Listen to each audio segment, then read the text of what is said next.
Listen, I tell you a mystery. The Apostle Paul tells us in 1 Corinthians chapter 15, verses 51 to 55. We will not all sleep, but we will all be changed in a flash, in the twinkling of an eye, at the last trumpet. For the trumpet will sound, the dead will be raised imperishable, and we will be changed. For the perishable must clothe itself with the imperishable, and the mortal with immortality. When the perishable has been clothed with the imperishable, and the mortal with immortality, then the saying that is written will come true. Death has been swallowed up in victory. Where, O death, is your victory? Where, O death, is your sting? A mystery that declares Christ's return from heaven for his church. The word rapture is derived from the Latin translation of the Greek word harpazo, which means to seize, to snatch away unexpectedly. This word is found in 1 Thessalonians chapter 4, verse 17, and refers to the time when Christ will come to take his followers from the earth to meet them in the air and be together with him in heaven.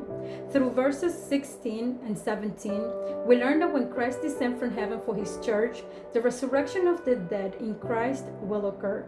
At the same time that these are raised, the followers of Christ who are still alive will be transformed with incorruptible and immortal bodies.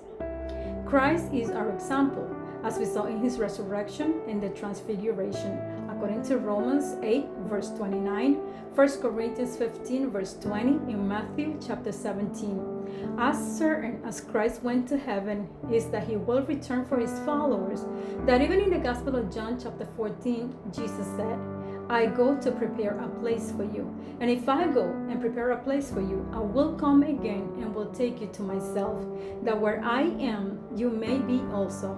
Even in chapter 17, verse 24, Jesus says, Father, I desire that those whom you have given me may be with me where I am, to see my glory that you have given me. It is also written in the book of Acts chapter 1 that on the day of the ascension, two men in white clothing said, Men of Galilee, why do you stand looking into heaven? This Jesus, who was taken up from you into heaven, will come in the same way as you saw him go into heaven.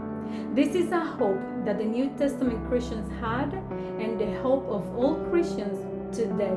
This event will happen suddenly and unexpectedly. For this reason, we must prepare ourselves. Be watchful and not dismay. Jesus is coming soon. The decision to prepare is yours. God bless you.